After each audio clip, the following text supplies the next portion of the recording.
Okay student, पिछले video में हम लोगों ने 4.1 तक पढ़ लिया था। अब आगे देखते हैं 4.2। 4.2 का पहला प्रश्न है, बहुपद px बराबर 5x का घात 3 ऋण 2x का वर्ग धन 3x ऋण 2 का मान ज्ञात कीजिए। तो मान ज्ञात करना है, जिसमें पहला है x बराबर 0 होना चाहिए, दूसरा है x बराबर 1, तीसरा है x बराबर ऋण 2। सबका अलग अलग मान निकालना है। तो पहला के लिए हम लोग निकालेंगे इसका मान, है ना। तो पहला करके लिखेंगे यहाँ पे px बराबर जो दिया हो उस मान को लिखना है इस तरह से। उसके बाद पहला का x का मान क्या है, 0 है, तो इसलिए यहाँ पे क्या करोगे, 0 लिखेंगे। p फिर x की जगह 0।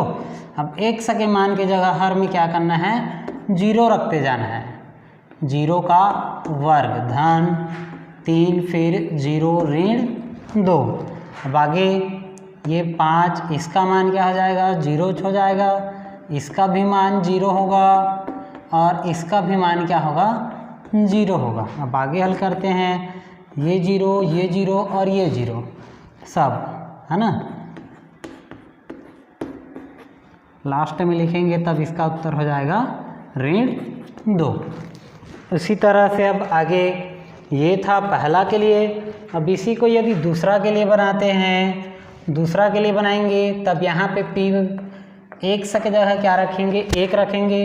1 रखेंगे तब इसमें क्या करते जाना है, हम लोग को 0 रखे थे उसमें क्या रखेंगे, 1 रखते जाएंगे। 1 1 1 इसी में बताते जा रहा हूँ ना आप लोग को। अब ये हो जाएगा 5 फिर 1 का त्रिघात 1 ही होगा, ऋण 2 गुणित 1 का वर्ग 1 ही होगा, धन 3 1 का 3 ऋण 2। आगे हल करेंगे तो 5 ऋण 2 1 कम 2, इसमें घटाएंगे तो धन 1, 3 में 2 घटाएंगे तो क्या बचेगा, 1 बचेगा।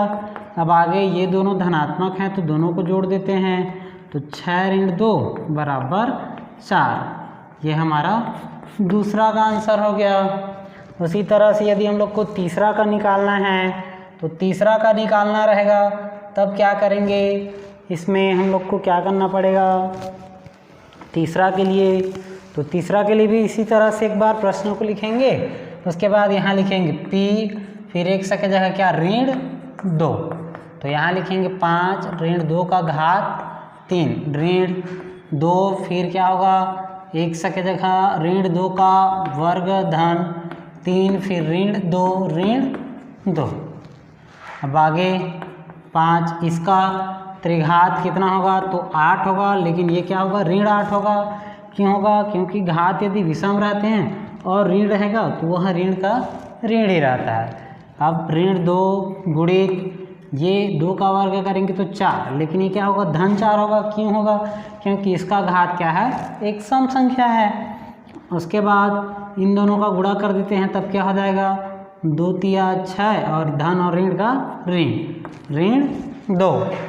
अब आगे 8 पंछे 40 ऋण 40, ऋण 8 ऋण 6 ऋण 2। सभी के सभी क्या हैं, ऋणात्मक हैं, तो सब के सब जोड़ेंगे, लेकिन चिन्ह क्या रहेगा, ऋण ही रहेगा। 40 8 48, 48 6 54, 54 और 2 56। यह हो गया हमारा आंसर। अब आ जाते हैं हम लोग क्वेश्चन नंबर दूसरा प्रश्न में हम लोग देखेंगे। तो दूसरा प्रश्न हमारा दिया हुआ है, उसमें एक बार आप लोग पुस्तक भी देखोगे तो भी आप लोग को पता चल जाएगा। इसमें और भी प्रश्न दिए हैं तो मैं एक ही को बताऊंगा, बाकी को आप लोग बनाओगे। तो यहाँ लिखा है P0 P-1 P2 और P3 का मान हम लोग को निकालना है। एक पहला प्रश्न है उसी को बताते जा रहा हूँ। Px बराबर दिया हुआ है 4x का घात 3 धन x का 2x का वर्ग ऋण 3x धन 2। तो पहला किसका मान निकालना है, P0 का मान निकालना है, हल करके लिखेंगे ना। तो P0 बराबर यहाँ पे 4, फिर यहाँ क्या रखेंगे, 0 का घात 3 धन 2x का x की जगह 0 का वर्ग ऋण 3 फिर 0 धन 2। आगे ये 0 हो जाएगा, ये 0 हो जाएगा, ये भी 0 होगा, धन 2 बराबर इसका उत्तर क्या हो जाएगा 2। अब उसी में किसका मान निकालना है, p ऋण 1 का। तब हम लोग क्या करेंगे, 1 की जगह क्या रखते जाएंगे, ऋण 1 रखेंगे, ऋण 1 का घात 3 धन 2 फिर ऋण 1 का वर्ग ऋण 3 ऋण 1 धन 2। आगे हल करेंगे तो 4 गुणित इसका मान 1 का त्रिघात करेंगे तो 1 ही आएगा, लेकिन ऋणात्मक रहेगा। ऋणात्मक क्यों रहेगा, क्योंकि घात इसका क्या है, विषम है। अब ये हो जाएगा 2 फिर ये क्या हो जाएगा, 1 का वर्ग करेंगे तो 1 ही होगा, लेकिन ऋण क्या हो जाएगा, हट जाएगा, घात सम है। ऋण ऋण का गुणा धन 3 एकम 3 धन 2। अब आगे यह होगा ऋण 4 धन 2 धन 3 और 2 5। अब इतना को जोड़ देते हैं, ऋण 4 धन 7। अब आगे ये ऋणात्मक मान है और ये धनात्मक है, अर्थात घटेगा, तब क्या हो जाएगा हमारा उत्तर 3। अब उसी के बाद यहाँ पे है P2 और P3, तो P2 के लिए भी मान निकालेंगे। तो यहाँ P2 बराबर क्या, 4 फिर 2 का त्रिघात धन 2 फिर 2 का वर्ग ऋण 3 पुस्तक में 2 धन 2। आगे हो जाएगा ये 4, इसका मान हो जाएगा 8 धन 2, 2 का वर्ग होता है 4 ऋण कितना, 2 तिया 6 धन 2। अब आगे 8 चौक 32 धन 8 ऋण 6 धन 2। धनात्मक मान को पहले देख लेते हैं, 32 8 और ये 2 सब धनात्मक है, तो इसको जोड़ लेते हैं। 8 और 2 10, 10 और 32 को जोड़ेंगे तो 42 ऋण 6, 42 में अब 6 घटा देंगे, तब ये हो जाएगा हमारा 36। अब अगला मान निकालना है हम लोग को P3, तो यहाँ पे P3 लिखेंगे और 1 की जगह क्या रखते जाना है, 3 रखते जाना है ना। जो भी मान आएगा उसे आप लोग को हल करके निकालना है। अब ये तो था पहला के लिए है, ऐसे दूसरा प्रश्न में और भी हैं, 3-4 और प्रश्न है, उसे आप लोग को इसी तरह से बनाना है, और जो नहीं बनेगा उसे आप लोग पूछ सकते। तीसरा प्रश्न है, बहुपदों के सामने लिखे मान क्या उनके शून्यक हैं, ये हम लोग को पता करना है। जैसे यहाँ पे हमारा पहला प्रश्न दिया हुआ है px बराबर 3x धन 1। अभी इसके सामने में x का मान लिखा हुआ है ऋण 1/3। अब ये हम लोग को बताना है कि क्या ये ऋण 1/3 इसका शून्यक है। तो शून्यक किसको कहते हैं, सबसे पहले ये हम लोग को जानना होगा।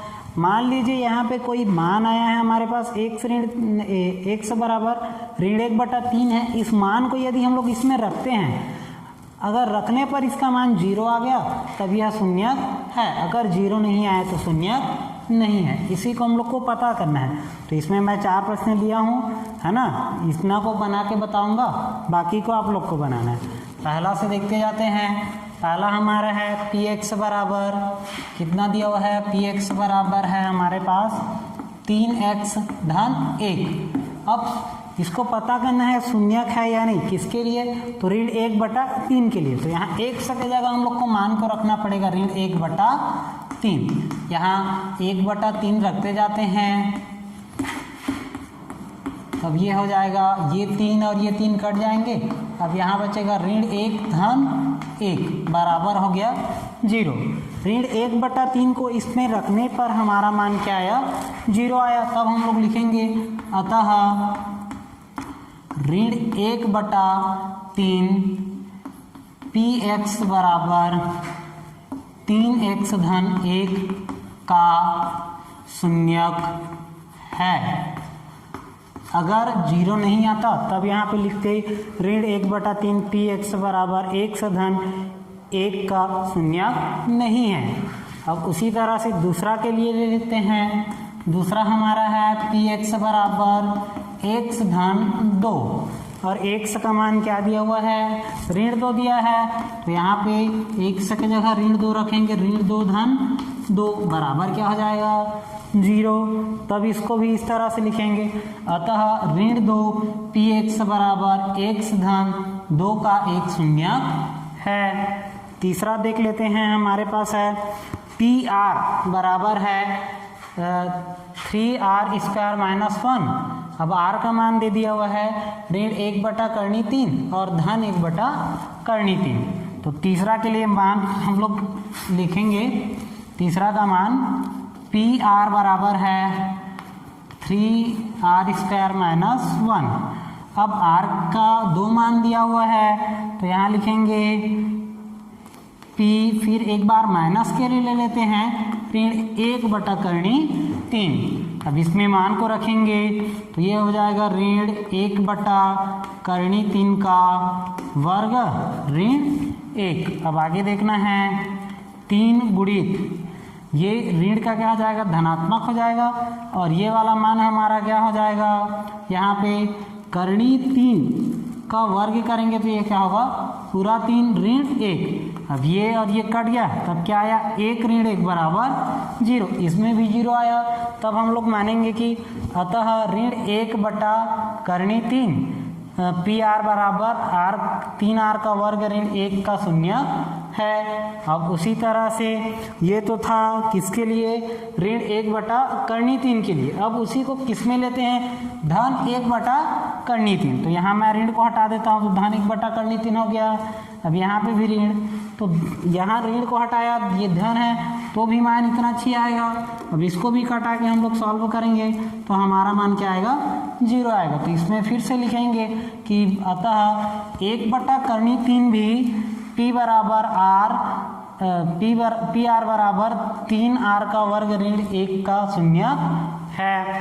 चौथा के लिए देख लेते हैं, चौथा वाला मान हमारे पास है px बराबर lx, px बराबर lx धन m। x का मान यहाँ पे दिया हुआ है ऋण m/l, तो यहाँ लिखेंगे p ऋण m/l। इस मान को यहाँ पे रखना है l गुणित ऋण m/l धन m। ये l और l कैंसिल, तब यहाँ लिखेंगे ऋण m धन m। तो ऋण m धन m दोनों घटेगा और ये आ जाएगा हमारा उत्तर 0। तो यह भी क्या है शून्य है। और 2-3 प्रश्न और हैं, उसे आप लोग को बनाना है। अगर मान लीजिए हम लोग हल करते हैं और यदि शून्य नहीं आता है, शून्य के जगह कुछ दूसरा मान आया 1 2 3 कुछ भी आया, तब हम लोग उसको क्या लिखेंगे कि यह शून्य नहीं है। अब आ जाते हैं चौथा में है निम्नलिखित बहुपदों के शून्यक ज्ञात कीजिए। इसमें भी मैं 4 प्रश्न लिया हूँ और भी प्रश्न हैं, इससे आप लोग बनाएंगे। यहाँ दिया हुआ है पहला px बराबर x धन 6। पहला दिया हुआ है px बराबर x धन 6। इसका हम लोग को क्या ज्ञात करना है शून्यक ज्ञात करना है। तो यहाँ पे लिखेंगे इस बहुपद का शून्यक x का वह मान होगा, x का वह मान होगा जिसके लिए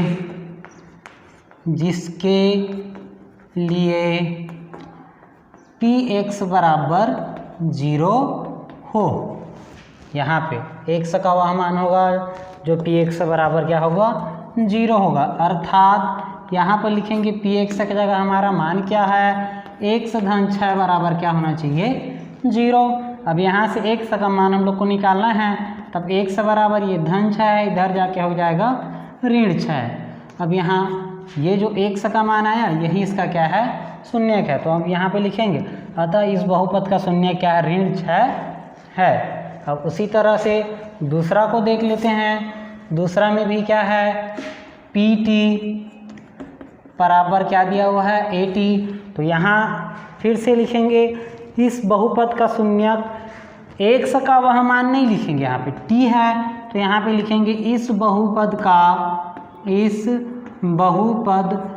का शून्यक t टी का वह मान होगा, टी का वह मान होगा जिसके लिए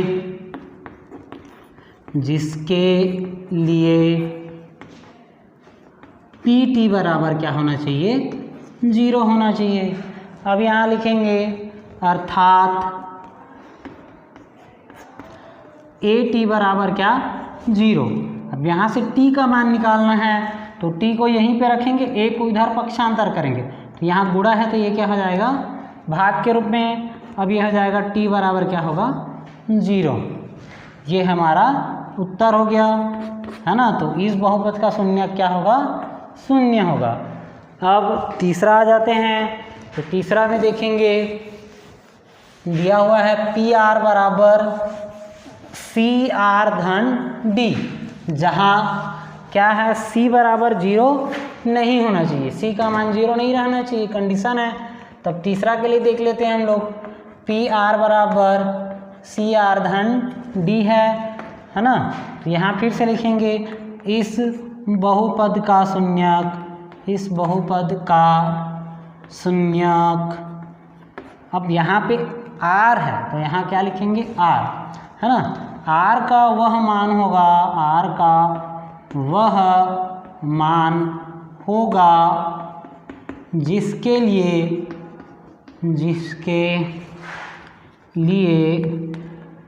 पी आर बराबर 0 हो, अर्थात सी आर धन डी बराबर क्या लिखेंगे, 0। अब यहाँ से किसका मान निकालना है हम लोग को, आर का मान। ये हम लोग को ध्यान रखना है कि किसका मान निकालना है, उस हिसाब से हम लोग पक्षांतर करेंगे। तब आर का मान निकालना है तो सबसे पहले डी को पक्षांतर करेंगे, तो यहाँ पे होगा सी आर बराबर माइनस डी, ये धन डी था तो अब केवल आर बराबर करेंगे तो यहाँ कुछ नहीं है, मतलब गुणा है तो ये इधर क्या आ जाएगा, भाग के रूप में, तुरंत डी बटा क्या हो जाएगा, ये सी। यह हो गया हमारा आंसर। अब आ जाते हैं चौथा के लिए इसी प्रकार से लिखेंगे कि इस बहुपद का शून्यक, है ना, टी का वह मान होगा जिसके लिए क्यू टी बराबर क्या हो, 0 हो, अर्थात यहाँ पे क्या लिखेंगे, क्यू टी बराबर 0, ये चौथा के लिए, है ना।